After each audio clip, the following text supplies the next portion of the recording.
Continúa la división dentro del madurismo. Vamos a tener realmente un análisis que desde ahora se lo recomiendo. Va a estar con nosotros la analista política internacional Vilma Petracci. Va a estar también, acabado de llegar de Venezuela, Lorenz Castro, ese miembro de la Dirección Nacional de Voluntad Popular, y van a hacer este análisis de cómo que se está desgajando el madurismo y cuáles son las diferentes facciones que están emergiendo y lo están retando. Vamos a ir después a Israel. En Israel está en estos momentos Ileana Ros-Lehtinen. Vamos a hacer contacto con ella. Está en una misión básicamente del Congreso de los Estados Unidos, pero acaba de terminar el sepelio de estos 3 jóvenes que fueron asesinados. Ella estuvo en el sepelio este. Vamos a estar conversando con ella acerca de esta gran tragedia por la cual está pasando el pueblo de Israel en estos momentos. Después vamos a tener un análisis que va a ser espectacular. Vamos a tener aquí en el estudio a un queridísimo amigo, Alejandro Aguirre, analista político, y nos va también a acompañar el doctor Carlos Lumiet. Es la presidencia de Obama imperial. ¿Hasta dónde las cortes se deben a meter a decidir qué es lo que es religioso y qué es lo que no es religioso? Van a ser algunos de los temas que vamos a estar abordando. Y después, ¿se acuerdan ustedes de Filiberto Cárdenas? Probablemente muchos de ustedes no sepan quién es. A Filiberto vivía aquí en Miami, en Hialeah. Según él nos dice, lo secuestró una nave extraterrestre, contó su historia. Y nuevamente esto, en el caso de todo lo que está sucediendo en el mundo, vuelve a ser historia. ¿Los marcianos llegaron ya? Filiberto dijo que sí. Nosotros vamos a conversar de esto aquí en Prohibido Callarse en solamente unos segundos.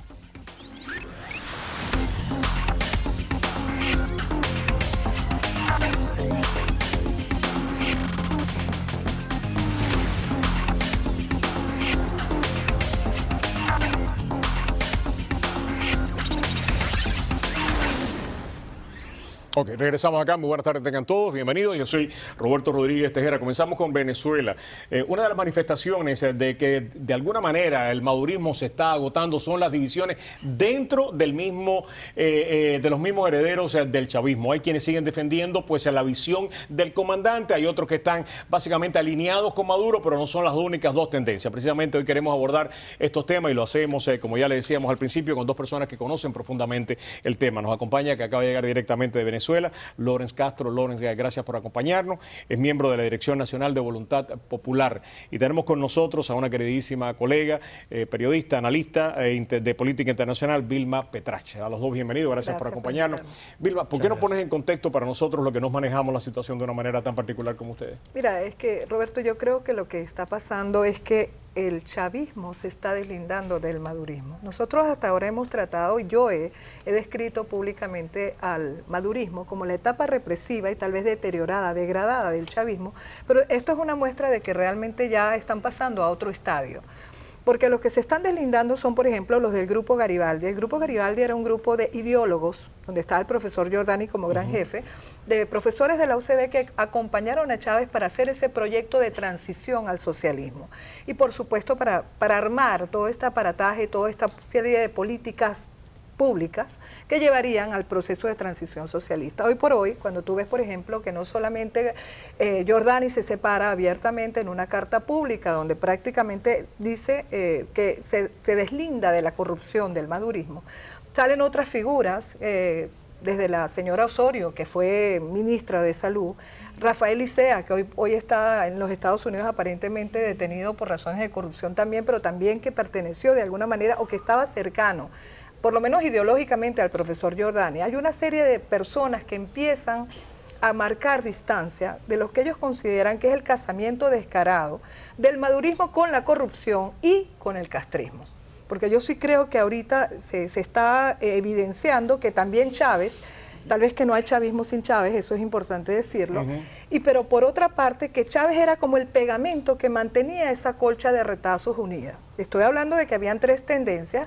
Está la tendencia madurista castrista, evidentemente, estaba la tendencia del Grupo Garibaldi, que está acompañada, por cierto, de los que son los militares del 4F que se levantan y que hoy por hoy también se están deslindando, y está la tendencia de Diosdado Cabello, que es militarista, profundamente corrupta, pero que no es castrista. Entonces yo creo que esta colcha de retazos que estamos viendo hoy está haciendo crisis, no necesariamente terminal, en esto creo que estamos de acuerdo, estuvimos conversando Lorenz y yo antes del programa, no necesariamente terminal, pero ante la cual pareciera que la oposición no tiene una respuesta precisamente porque no hay unidad de propósito para aprovechar esta coyuntura que vive el país. Creo que te has puesto el dedo en la llaga al final de tu análisis, como siempre, ¿no? Y es precisamente cuál es la respuesta de la oposición ante esto que está sucediendo. Básicamente vemos voces disonantes, vemos propuestas que son hasta a veces hasta antagónicas, más allá de que la búsqueda final sea la democracia, vemos peleas públicas feas, y en estos momentos no hay, por lo menos en mi percepción, una respuesta coherente a esta crisis del madurismo, del chavismo, como uno quiera llamarle, por parte de la oposición, por lo menos en mi percepción.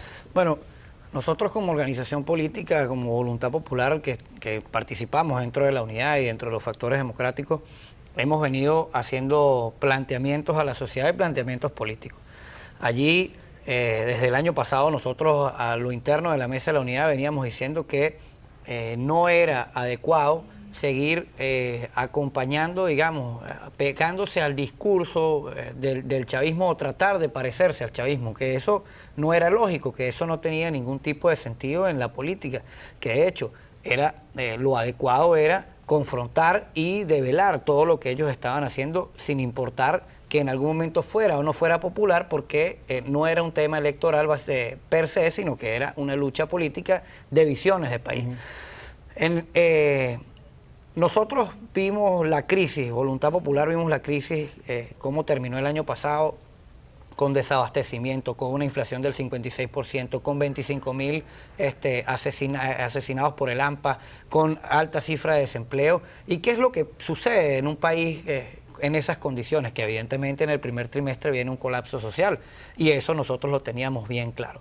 Era irresponsable decirle a la gente que se quedara tranquila, porque al final la dirigencia política debe ponerse al lado de las demandas sociales. Esa es la realidad. Uno no debe ponerse al lado del Estado, porque ahí usted está justificando, en este caso, que el Estado, pobrecito Maduro, pobrecito Chávez, que ellos son los débiles y la sociedad es la que son el gran monstruo que nos quiere acabar. Y en ese proceso avanzamos a proponer la salida, y allá nosotros planteábamos la salida para discutir con la gente cuáles eran los mecanismos constitucionales, y avanzamos. ¿Qué nosotros demostramos como organización política y quizás como alianza con María Corina y con Antonio Ledesma? Pero fundamentalmente, y con el movimiento estudiantil del cual vengo y me siento orgulloso de haber pertenecido al movimiento estudiantil venezolano. Uno, nosotros rompimos la tesis de que no hay que confrontar al gobierno. No, hay que confrontar al gobierno. Hay que salir a decir lo que uno está pensando. ¿Por qué? Porque eso nutre el debate público. Dos, el debate de la oposición no puede seguir siendo un debate puertas adentro y que salga humo blanco como si estuviéramos eligiendo un papa, ¿no? El debate tiene que ser público, y si nosotros estamos planteando la constituyente, yo quiero razones por la cual no es la constituyente la mejor salida.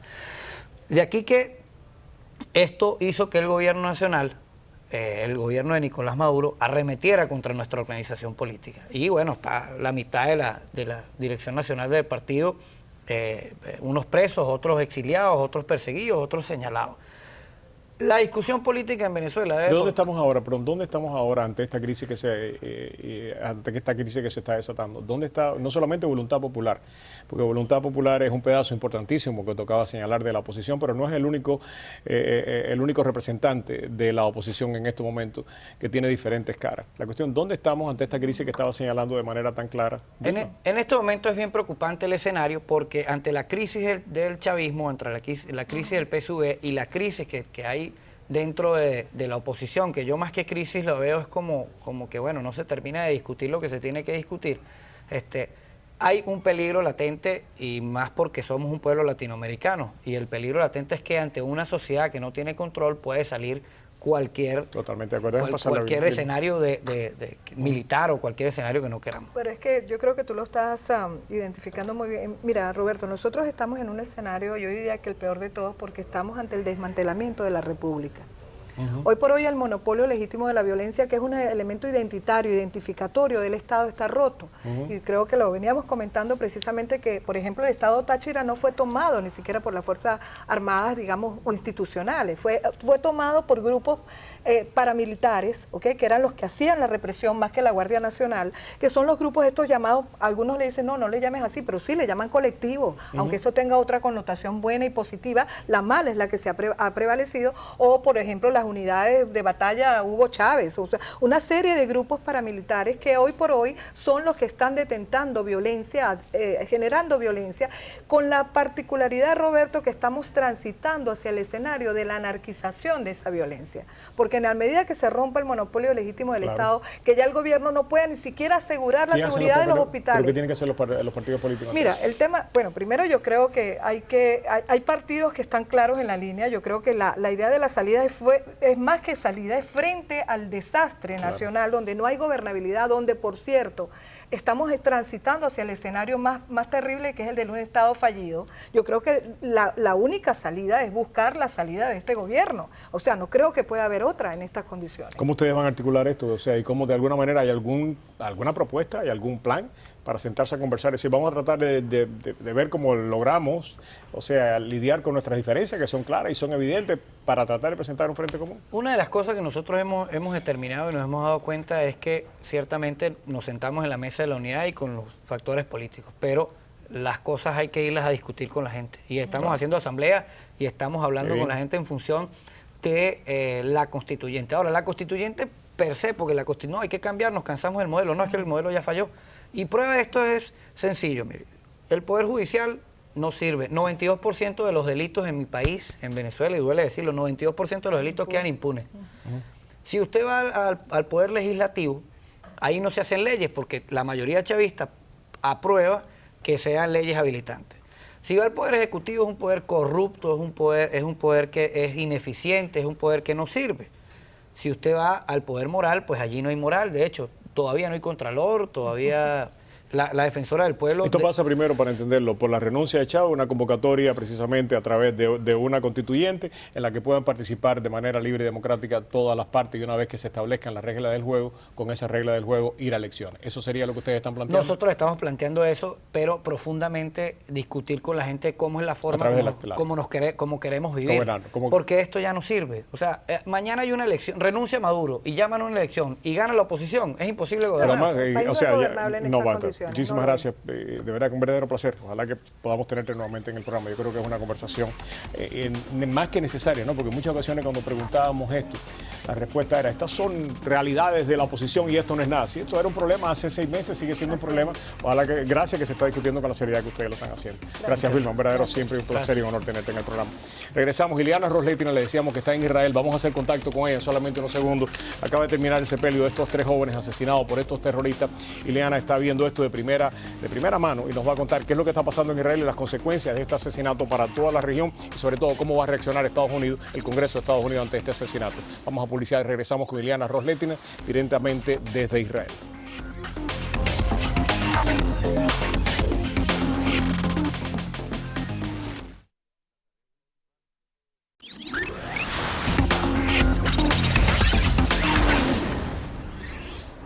Ok, como le decíamos, tenemos ya la línea a Ileana Ros Letina, nuestra congresista, está en estos momentos en Israel, y nos acompaña también acá en el estudio Carlos Lumiet, abogado, y Alejandro Aguirre, analista político. Para nosotros es un placer dar la bienvenida a los dos. Permítame pasar directamente a Ileana. Está en una misión congresional, acaba de salir del velorio de estos 3 niños que fueron asesinados hace solamente unas horas por básicamente terroristas que los secuestraron. Ileana está ahí en el Medio Oriente, está en Israel, está viendo el dolor de este pueblo. Congresista, gracias por acompañarnos, un verdadero placer. Cuéntenos qué es lo que está pasando, qué es lo que usted ha estado viendo en las últimas horas en Israel. Bueno, primero, muchísimas gracias, Roberto, gracias por el interés sobre este caso. Estamos aquí, el congresista Ted Deutsch, demócrata de Broward y Palm Beach County, junto con una servidora, y estamos a solamente como 1 hora de Jerusalén, donde tuvimos, ahora mismo se terminaron los servicios fúnebres de estos muchachos, Gilad, Naftali e Eyal, que solamente eran teenagers, estaban regresando de su escuela a su casa, cuando fueron secuestrados y lo asesinaron a los 3. Jamás el grupo terrorista es el responsable por esta cosa tan salvaje. Y esto ha movilizado todo el país de Israel. Aquí habían, pero miles y miles y miles de personas en este servicio que era al aire libre, y ha conmovido al país para decir que tienen que tomar acciones más duras para eliminar este grupo terrorista que ahora ha sido parte del nuevo gobierno con la autoridad palestina. Y eso es lo que nos preocupa mucho, que este grupo terrorista no debe formar parte de la autoridad palestina y mucho menos recibir fondos de los contribuyentes americanos. Así que el primer ministro Netanyahu habló, los padres muy humildes, trabajadores que estaban aquí también presentes, obviamente, y fue una emoción muy grande.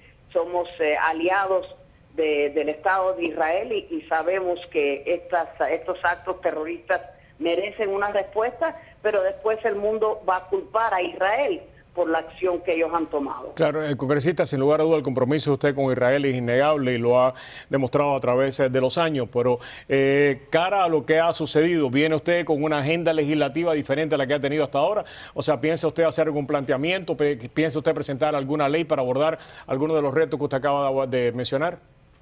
Bueno, estuvimos antes aquí de Israel, estuvimos en Jordania, le dimos las gracias al rey y a todos los oficiales por tener paz con Israel. Jordania es un país moderado, necesitamos más Jordanias en esta parte del mundo. Visitamos un centro de refugiados de Siria, donde han tenido más de 650,000 refugiados de Siria en este campamento, y obviamente para la estabilidad de Jordania eso es un problema muy grave, pero por lo menos tienen paz con Israel. Claro. Y el mensaje nuestro es necesitamos ayuda para los países moderados, ayudas en el sentido de no estar al lado de los terroristas. Es lo único que pide el presidente Jordania. El presidente acaba de pedir dinero para armar a las fuerzas moderadas dentro de Siria. Esa es la primera pregunta. ¿Estaría usted de acuerdo con esta propuesta? Y segundo, ¿debe Estados Unidos intervenir más activamente en Irak? Hay toda una polémica si hasta dónde y si Estados Unidos debe intervenir o no. ¿Cuál es su posición al respecto de estos dos temas? Bueno, yo estoy muy preocupada cuando estemos muy involucrados en estos países donde no está muy clara quién va a ser la oposición, quién es la oposición ahora. Si hay algo que tienen demasiado en esta parte del mundo es armamentos. Y yo creo que la asistencia, si es que va a ser para entrenar a las tropas y usar Jordania como el centro de ese tipo de entrenaje, pues entonces sí tiene sentido. Pero dinero y dinero, tenemos un déficit muy grande, Roberto, y tenemos que cuidar mucho más cerca el dinero nuestro. Y los quiero mucho, pero perdón. Lo sé que se tiene que ir. Marchar. Directamente desde Israel, pues Ileana Ros-Lehtinen en esta conversación. A usted, un abrazo. En un momento de terrible dolor para el pueblo israelí, nuevamente le damos la bienvenida a nuestros invitados, pues a Alejandro Aguirre, un viejo amigo queridísimo. Hicimos radio juntos en la década de los 90, ¿verdad? Cuando estábamos chiquitos. Cuando estábamos chiquitos. Así. Y nadie nos hacía mucho caso. Alejandro, alguien muy querido. Y también pues le damos la bienvenida al programa en el día de hoy al doctor Carlos Lumiet. Muchísimas gracias, doctor, por acompañarnos. Empezamos por ti. ¿Qué te parece todo esto que está sucediendo en el Medio Oriente en estos momentos? ¿Debemos o no intervenir? La gran preocupación, como lo explicó la congresista, es que uno tiene que ver el porqué de entrar o intervenir en estas cosas y para qué. Y el porqué es obvio. Estamos perdiendo el control después de muchos años de sacrificio en un área que tiene centenares de años de ser muy inestable. Pero el para qué, es decir, cuál es el logro que va a buscar el gobierno norteamericano, porque cualquier intervención de alta escala de Estados Unidos va a requerir mucho dinero, va a cobrar muchas vidas, y eso es la parte que no tengo muy en claro. También me preocupa que hablamos de temas que que se están cocinando desde hace 4, 5 o 6 meses, y hasta ahora llegan a cobrar las primeras planas de los periódicos. Hasta ahora vemos una Casa Blanca que está empezando a reaccionar. Y yo francamente no quiero que se tome una decisión a la brava por presión política o por presión popular, porque son cosas que tienen efectos de décadas. Quiero decirte que básicamente dentro del Partido Republicano pues hay un ala intervencionista, hay un ala que representa mucho mejor el pensamiento que tiene Alejandro, que es vamos a mirar esto con mucho cuidado, si tenemos que intervenir hagámoslo con toda la precaución del mundo. Sin embargo, Carlos, hay muchas personas que dicen que Bush 43 pecó por exceso y que Obama está pecando por defecto y que la política exterior de Estados Unidos en los últimos 12 años ha estado realmente sin una brújula muy clara, precisamente por estas dos cosas que te acabo de mencionar. Bueno, nos encontramos cuando el presidente asumió la presidencia, estábamos en dos guerras, una en Afganistán y otra en Irak. Y ese era un hecho que él tenía que enfrentar. Y francamente salirse de esas situaciones ha sido dificilísimo. Ese es el problema con meterse en estos países, que la salida es lo difícil después. Y no es difícil ver cuál es la solución, francamente, porque ninguna de las alternativas... El problema por el Medio Oriente es que, por eso te decía, que Bush me parece que pecó por exceso. En el caso de Obama, por un desgaste de las Fuerzas Armadas de Estados Unidos y por en un replegamiento que yo creo peligroso, se han dejado espacio que lo están llenando otros actores en la región y hay realmente un desconcierto acerca de qué es lo que Estados Unidos está buscando con su política exterior en estos momentos. Pero también, Roberto, si uno estaba a favor o en contra de la guerra de Irak y después la entrada a Afganistán, del cual no estaba en contra el presidente Obama, es decir, es una situación de la cual él estaba muy consciente cuando entró a la Casa Blanca. A lo mejor estaba en contra de la guerra, pero al buscar esa salida del cual menciona Carlos, hay forma de hacerlo y hay forma de no hacerlo. Incluso cuando él empezó a dar fechas para la salida de las tropas americanas, eso causó mucha inquietud en Estados Unidos, porque habían personas que consideraban que lo que iba a ocurrir es que muchas de las personas de los grupos más extremistas simplemente iban a esperar un par de años hasta que se fueran los americanos y después iban a empezar otra vez sus actividades. Algo de eso ha pasado, aunque creo que los problemas tienen raíces profundísimas de hace más de 100 años. Sí me hubiera gustado ver una Casa Blanca mucho más activa en el Medio Oriente. En el problema egipcio creo que pecó precisamente por defecto. En Siria había una oposición que parecía ser moderada y fue abandonada. En Libia se entró y se salió precipitadamente, y el caos que hay en Libia en estos momentos es tremendo. Me parece que falta una coherencia política en el Medio Oriente que es imprescindible. Yo creo que el pueblo americano está cansado. Después de tantos años de guerra, es la guerra más larga que hemos tenido en nuestra historia, y nos ha costado que $1 millón de millones de dólares o más esta guerra y 4.000 muertos. Yo creo que el pueblo americano sencillamente está agotado, y eso también es un factor en todo esto. Y no controlamos a todas las personas, a todos los actores. Estaba leyendo recientemente, probablemente tú lo leíste también, que uno de los grandes problemas que tiene precisamente los analistas de política norteamericana en estos momentos, muchos de los políticos que terminan haciendo evaluaciones en darle a los Estados Unidos una capacidad de disuasión militar, política o económica que no tienen en estos momentos. Y eso es lo que lleva a una evaluación equivocada. Tengo que pasar a publicidad. Vamos a regresar precisamente ya que estamos hablando de Obama y tenemos todos invitados aquí acerca de la presidencia imperial. Algunos dicen de que se está manifestando de una manera muy clara con Obama y que la Corte Suprema ha tenido que intervenir para decirle: mi querido amigo, usted es solamente presidente del país, más nada que eso. Regresamos en solamente unos segundos aquí en Prohibido Callarse.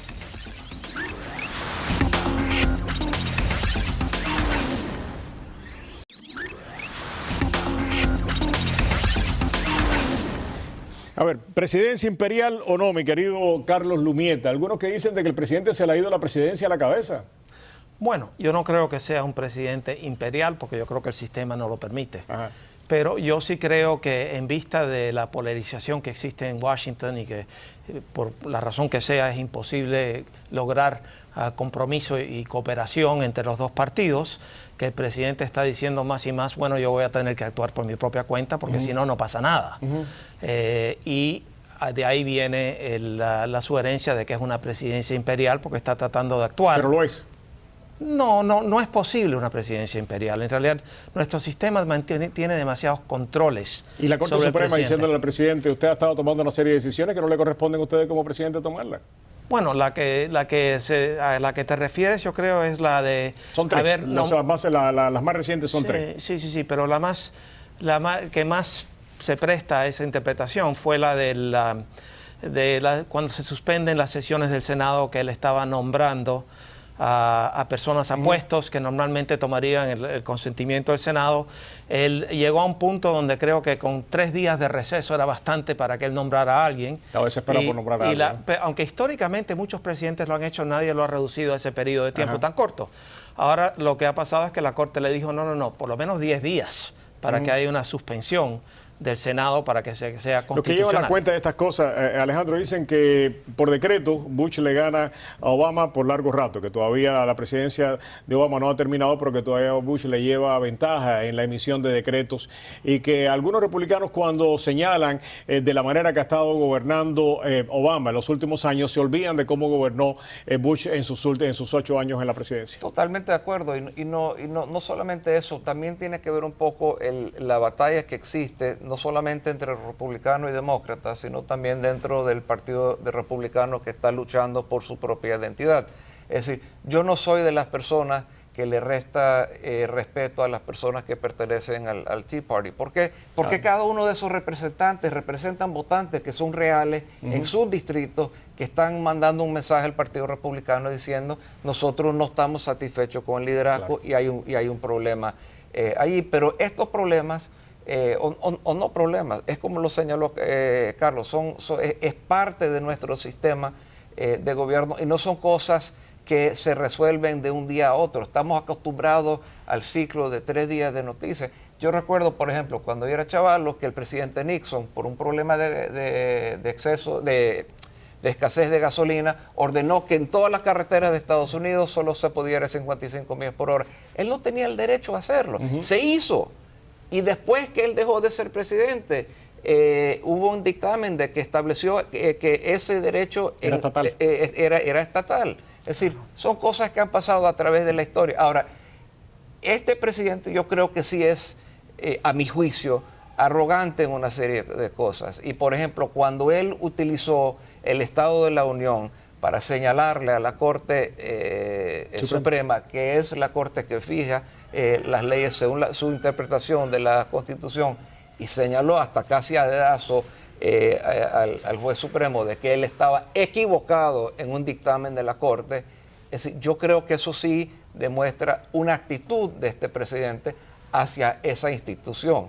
Porque los tres, la Cámara Legislativa, el Judicial y el presidente, son los que forman el gobierno federal, pero el uno no es superior al otro. Sí, yo me acuerdo de ese incidente que fue cuando la Corte había decidido que las corporaciones tenían derecho a libre palabra, igual que cualquier otra, que los seres humanos, y por lo tanto podían contribuir todo el dinero que quisieran a las elecciones, que cambió el sistema nuestro de elecciones, ¿no? Y de financiar las elecciones. De campañas. Pero la ironía en todo esto es que el señor Obama era profesor de Derecho Constitucional. Así que él debe tener un conocimiento muy completo de la Corte Suprema y de la Constitución. ¿Tú crees que la crítica era válida? ¿La crítica a la Corte Suprema, tú crees que era válida? Bueno, a mí no me gustó esa decisión, personalmente. ¿La decisión de la Corte Suprema o la decisión de Obama de criticar a la Corte Suprema? Las dos cosas. Okay. Yo creo que el problema con la decisión de la Corte Suprema es que está permitiendo que las corporaciones influyan demasiado en nuestras elecciones, usando dinero, ¿no? Francamente, y financiando las elecciones. El presidente, yo estoy de acuerdo con Alejandro, que no debería haber dicho nada. La Corte Suprema estaba sentada ahí enfrente de él y no vino al caso. Yo lo que creo que estamos viendo, una disfuncionalidad tremenda en los órganos de gobierno.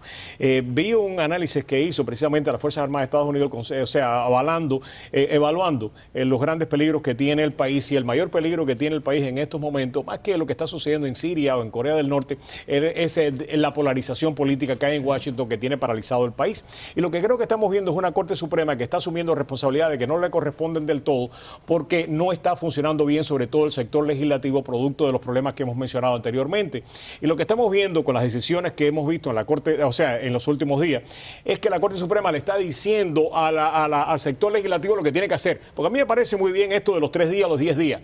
pero ¿por qué la Corte Suprema tiene que estar metida en una cuestión que le corresponde al Poder Legislativo, que es decidir cuántos días tiene que ser precisamente en los recesos? Deben ser 8, deben ser 12, deben ser 15. La Corte Suprema no se tiene que meter en eso. La decisión acerca de este tema de Obamacare, que se tomó hace solamente unas horas, que la Corte Suprema diga de que uno tiene básicamente preceptos religiosos que uno tiene que cumplir con sinceridad, creo que fue que dijo con sinceridad. Con sinceridad. ¿Por qué un juez tiene que decidir hasta dónde es mi sinceridad religiosa? Bueno, no, pero es que esos son casos que se presentan ante la Corte.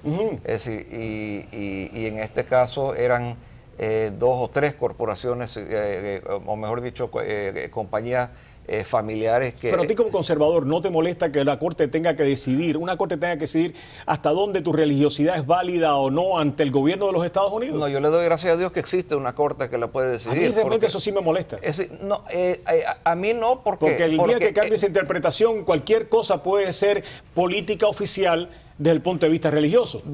Sistema totalmente imperfecto y con grandes imperfecciones humanas, y a mí me gustaría ver una Corte Suprema que sea más neutral en cuestiones que son la política del día. Pero esta ley, el Obamacare, entró en áreas en donde anteriormente el gobierno federal nunca se había metido antes. Estoy de acuerdo, pero me parece que la legislación debía haber atendido no la cuestión de la religiosidad. El nivel de religiosidad aceptable por una corte es lo que determina si una persona debe de participar de esta ley o no. Eso es lo que me molesta tremendamente. Pero Roberto, hay compañías, y si tú buscas en las páginas web de estas compañías y de otras, por ejemplo, hay una compañía que se llama Newmar, que fabrica entre los mejores vehículos de recreación, de recreo, los trailers. Tú señalas allí About Us y ellos ponen ahí nuestros principios son principios cristianos. Eso es el tipo de corporación que nosotros hacemos, así manejamos nuestra empresa. Estas 2 otras empresas que fueron las 3 señaladas en la Corte, dicen la misma cosa. ¿Cómo abogado? El problema, a mí me preocupa esto de darle derechos constitucionales a las compañías, porque no sé dónde va a terminar. O sea, ya hablamos de que las compañías tienen el derecho a libre palabra. ¿Qué significa eso? Ahora tienen el derecho a religión, por lo menos las compañías que le pertenecen a una familia, a un individuo. Que son mayoritariamente muchas. Y no sabemos hasta qué punto las Cortes van a extender este precedente, porque acaba de ser sentado y la Corte Suprema trató de limitarlo, pero crea muchas preguntas difíciles para el futuro. Por ejemplo, si en mi religión yo no creo en los homosexuales, ¿puedo discriminar en contra de ellos y no contratarlos porque mi religión va en contra de eso?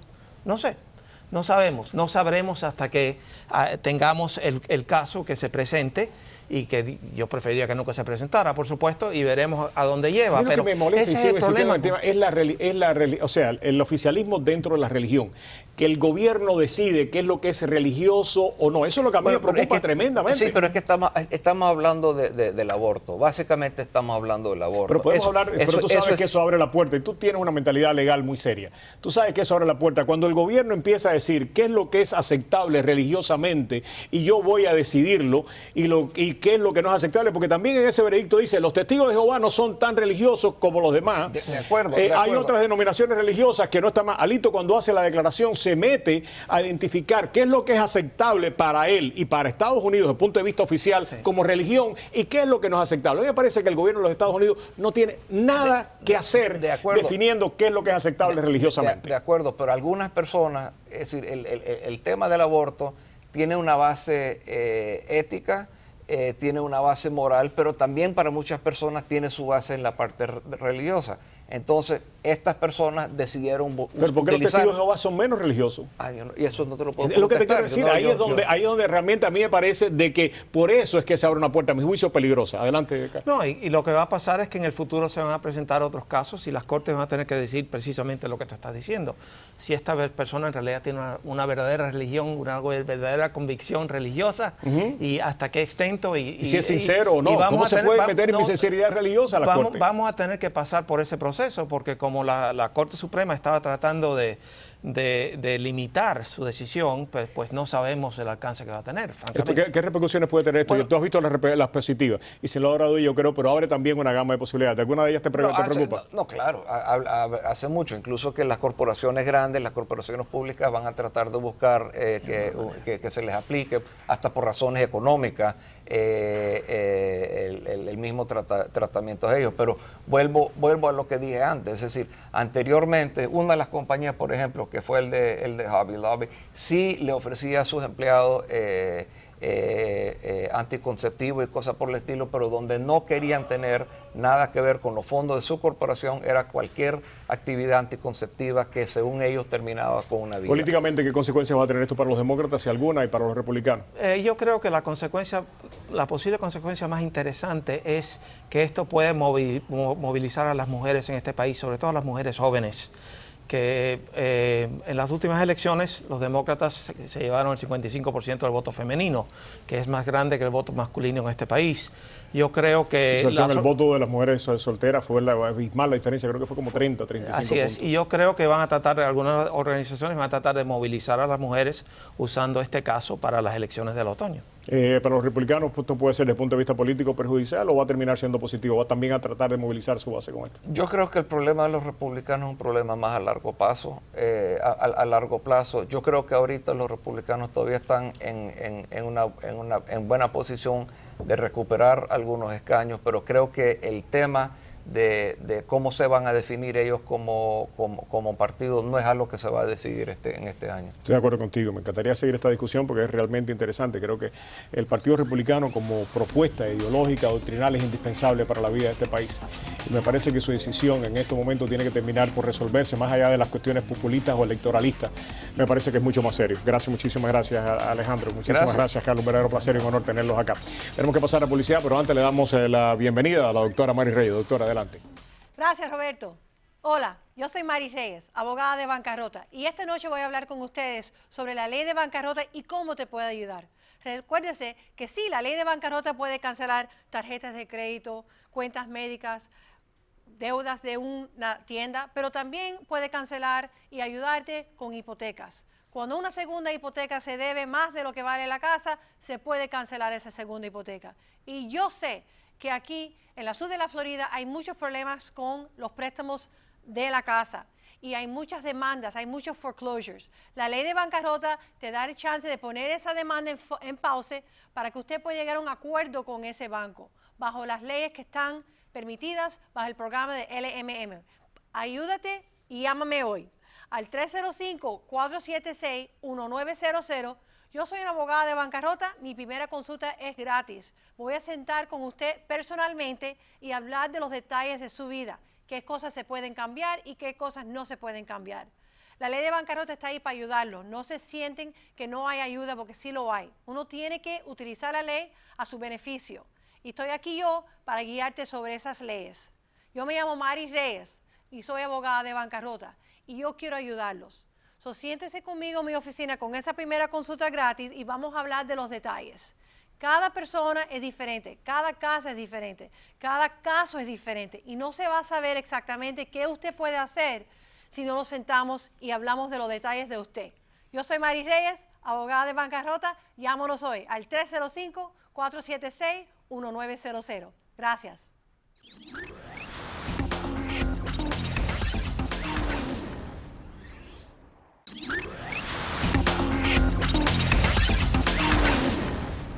Empezó una luz que se veía de lejos, lejísimo, y la luz se fue acercando, hasta que se puso encima de nosotros y ahí empezó a bajar. Quedó a una altura más o menos de un pie, un pico de pie de la tierra. Salió con una rampa así, como si fuera una forma de escalera, en forma de rampa así para bajar. Así describe Filiberto Cárdenas su contacto con seres extraterrestres. Seres que dicen lo secuestraron el 3 de enero de 1979 y lo llevaron en un fantástico viaje al centro de la Tierra. Todo comenzó en la carretera Okeechobee de Miami. Íbamos llegando a ese lugar, ya estaba oscureciendo y el carro empezó a fallar el motor hasta que se detuvo totalmente.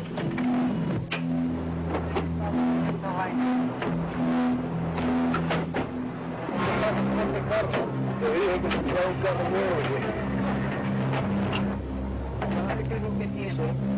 Y estábamos analizando el carro, se empezó a sentir como un ruido de muchas abejas, un abejeo, y cuando estábamos mirando el motor, yo veo que el motor del carro estaba poniéndose como de distintos colores, y se hizo más intensa la luz, se hizo más intenso el ruido, y empieza la señora de a gritar adentro y la niña también del carro. Fue en este momento, dice Filiberto, que la fuerza de los extraterrestres lo dominó. Entonces ya me sentí como sujetado por una fuerza superior, y me empecé a sentir como succionado por un confusión muy grande, algo así, algo que me succionaba. Ok, hemos querido recordar este evento que sucedió hace 35 años, allá 1979, y hemos querido invitar para recordar esto que se convirtió parte del folclore popular y también de estudios de diferentes científicos que terminaron por evaluar a Filiberto Cárdenas de lo que parecía en ese momento y que muchos concluyeron a través de toda una serie de investigaciones que se hicieron que podía tener rasgos de verdad, por lo menos desde el punto de vista psicológico. Tenemos dos personas que participaron precisamente de evaluar a Filiberto en aquella ocasión. Estamos hablando de José Yedra. Como todos ustedes saben, José Pepe Yedra, ex concejal de Jayalía por muchísimos años, se retiró porque ya no podía seguir aspirando, ya no podía seguir aspirando si no hubiera resultado reelecto una vez más. Como todos ustedes saben, José es actor, tuvo una destacadísima carrera y sigue básicamente con una destacadísima carrera de actor en Puerto Rico, tuvo diferentes papeles de primer orden. En Puerto Rico saca su licencia de hipnoterapeuta. Cuando llega aquí a los Estados Unidos, nuevamente, pues de alguna manera, pues establece su licencia nuevamente, y él tuvo que ver con el caso de Filiberto ya hace 35 años. Está con nosotros también Rodolfo Morales. Ustedes lo conocen durante muchísimos años, participó en La Cosa Nostra, un programa de Canal 41, en WQA también, condujo los programas de la madrugada, sábado y domingo, con un éxito tremendo, donde hablaba de estos temas, y también tuvo la oportunidad de hipnotizar pues a Filiberto y poder conversar con él. Comencemos por ti, Pepe, de tu experiencia con Filiberto. Cuéntanos. Bueno, primero que todo, gracias por esta invitación. Saludos a ti y a todos los amigos televidentes. Fue una experiencia muy interesante. Al llegar de Puerto Rico aquí a Miami, yo trabajaba como presentador de noticias de un canal de televisión, competidores de ustedes. No, en este momento. El 23 quiero que era, ¿no? Sí, el 23 en ese exactamente. Momento, todos somos colegas. El 23 en ese momento. Y cuando a Filiberto Cárdenas se lo llevan, vamos a ponerlo de esa manera, quisieron de alguna forma hacer una regresión a ver si él decía la verdad, que es lo que estaba ocurriendo. Y como yo creo que era el único que tenía licencia, y de los que teníamos licencia, el que hablaba español, me localizaron por el idioma. Y yo fui con muchísimo gusto, era aquí en Jayalía también, la residencia de Filiberto, y tuve el gusto de poderlo entrevistar en 4 ocasiones. Okay. En esas 4 ocasiones, el reportaje que acabamos de ver, efectivamente, él me habló mucho de todas esas cosas, de cómo se lo habían llevado. Está muy bien hecho el reportaje, lo único que había oí decir al fondo de la tierra, no, era al fondo del mar, donde él me dijo que se lo habían llevado, porque según lo que él dice en el estado hipnótico, es que se lo habían levantado, lo habían succionado hacia una nave. Esa nave sale y entra en el mar. Y en ese mar hay una especie de túnel donde todas las demás cosas ocurren en ese túnel. Pero ocurre algo muy curioso. Aproximadamente en la misma hora en que a él se lo llevan, vamos a ponerlo de esa manera, o que él me dijo a mí en estado hipnótico que se lo habían llevado, existe un reporte de la policía, o sea, 2, el de que él se había perdido, y otro reporte de la policía que él había aparecido, no él exactamente, sino que un sujeto había aparecido en la 8 calle. ¿Y qué te dio a entender esto a ti? Que en solamente 5 minutos estaba en los dos lugares. No hay físicamente posibilidad de trasladarse de un lugar a otro. Ya. En ningún transporte que ocurriera en ese momento que yo lo hipnoticé. Rodolfo, tu experiencia con esto, ¿y qué se puede concluir de esto? Me dio un placer enorme saber que él había hecho las regresiones. Yo lo sabía porque las regresiones que hizo, los que están grabados en un cassette, son antiguos, y yo los tengo. Así que él no sabía que yo los tengo. La regresión que lo hice yo a partir del momento en que, como él nunca quiso escucharse los cassettes. Él nunca los escuchó. Claro. La gente tampoco creía mucho en estas cosas, o estaba saturado de todas estas cosas. Pero un día, para que tenga una gráfica, estamos en casa, había un científico que estaban preparando para hacer platillos voladores, estaba el doctor Sánchez Osejo, igual que estuvieron con él, y ahí vino Filiberto. Cuando ellos estaban hablando de matemática y todo lo demás, yo me lo llevé a Filiberto a otra habitación y lo puse en regresión a Filiberto, sin que ellos supieran nada. Entró Filiberto en regresión, la primera vez que él íbamos al momento especial en que se lo habían llevado, y entonces estaba mi exmujer con un sillón enorme, así haciéndola, en ese momento ella la hizo, y cuando de repente Filiberto empieza a desesperarse porque vienen unos hombres con unos cascos llenos de agujas para ponérselo. Él pensaba que eran agujas y que estaban en una silla que no se podía mover. En ese momento Filiberto sale de la regresión, tira el sillón por el aire, empieza a llorar, a desesperarse de una manera impresionante. Ahí nos dimos cuenta que había hecho un hecho real que le había acontecido a él. Pero ahí no termina. Antes de esto, lo llevé porque el doctor Sánchez Osejo y los demás tampoco creían mucho. Lo llevo al momento en que Filiberto está hablando con los supuestos extraterrestres. ¿Se comunicaban en español? Sí. No, él estaba dentro de la nave, estaban conversando aparentemente junto con los extraterrestres. Ajá. Y en ese momento se me ocurre pregúntale si no quieren hablar con nosotros. Y del otro lado sale una voz que no tiene nada que ver con la de Filiberto, y supuestamente eran ellos. ¿Y pudieron hablar con ellos? Sí, hay muchas cosas que se pueden hacer que no lo decimos. ¿Tú crees que lo de Filiberto era cierto, que Filiberto tuvo un contacto paranormal, por lo menos? Yo el reporte que di en aquel momento es que él me dijo su verdad, pero también informé que esa verdad pudo haber sido la verdad que le indujo a algún otro hipnoterapista para que dijera eso. ¿Y tu conclusión cuál fue? ¿De qué hay? En ese momento está esa duda. Yo creo que sí, que hay una posibilidad enorme de que a él se lo hayan llevado de alguna manera. ¿Tú crees que se lo llevaron? Sí. ¿Y para qué? No es para qué. ¿O por qué? Ahí se lo dice. Me quedan 30 segundos. Sí, él se lo dice al doctor Sánchez Osejo porque yo le digo, doctor Sánchez Osejo, pregúntele usted. Y de repente del otro lado le pregunta por qué está interfiriendo en lo que ellos están haciendo. Y entonces Sánchez dijo, pero no sé si son ustedes, dice. Dice, ¿tú te acuerdas? Y le empiezan a hacer una historia cuando él tenía 8 años del doctor Sánchez Osejo. Y él confirma que es verdad lo que le estaban diciendo. Una de las cosas que ya creo que ya estamos rompiendo es básicamente el temor a hablar de estos temas con seriedad. Sí. ¿No?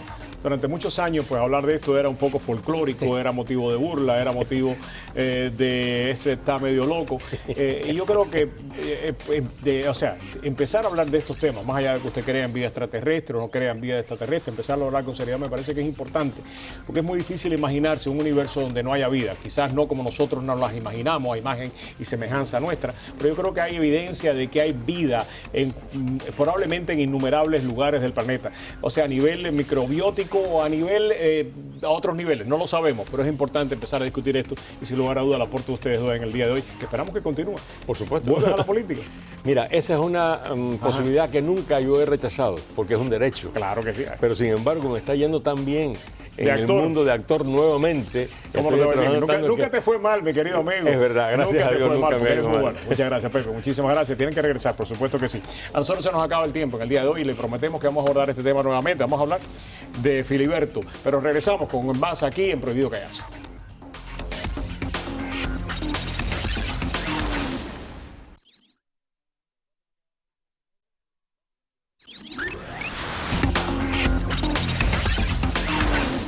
Bueno, ahora sí llegamos al final. Tengan todos ustedes muy buenas noches. Ya está lista María Elvira para trabajar. Yo regreso mañana a la misma hora. Que Dios nos acompañe a todos.